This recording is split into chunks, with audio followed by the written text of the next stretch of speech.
समस्त नमस्कार। Baleshwar 18/12/2025 बांगारा railway station और उड़ंता पोल निर्माण दाबी बांगारा रेलवे स्टेशन क्रियानुष्ठान कमिटी पक्ष बालेश्वर स्टेशन सम्मुखें गणधारणा बांगारा ठारे पैसेंजर ट्रेन हल्ट और एक उड़ंता पोल निर्माण दाबी 2017 मसीहा बहु भार रेल रोक धारणा दे आसीअछि। गत 10/12/2018 बालेश्वर जिलापाल अध्यक्षत railway division manager Kharagpur Baleswar SP उपजिलापाल तहसीलदार बालेश्वर स्टेशन मैनेजर एक जरूरी बैठक कर निष्पत्ति खूब शीघ्र सर्वेक्षण कर काम आरंभ हो किंतु परितापर विषय केंद्र सरकार और राज्य सरकार उदासीनता मनोभाव अद्यविधि काम आरंभ हो पारि ना।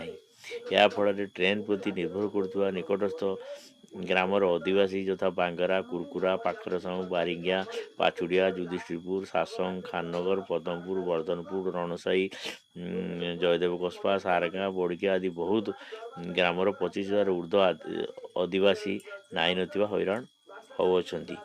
पाखरे थिबा एबीए कॉलेज को परीक्षा देवाई आसुवा 1000 ऊर्ध्व छात्र छात्री असुविधार सम्मुखीन होती। तेणु समस्त ग्रामर आदिवासी एक बैठक कर 18/12/2025 सकाल 10 घटिका ठारू अमरण अनुसार बसापी निष्पत्ति नहीं आदि अमरण अनुसार बसी अच्छा। बांगरा किरानुष्ठान कमिटी सभापति सत्यनारायण आचार्य कार्यकारी सभापति मंगू सिंह आवाहक विधान चंद्र जेना गोपाल चंद्र पात्र हिमांशु परिडा जयंत महांती अंजन कुमार नायक जसवंत नायक विश्वरंजन सामल तुलसी रंजन बारिक सुब्रत महांती आदि विभिन्न ग्राम आसी शताधिक लोक उपस्थित रही।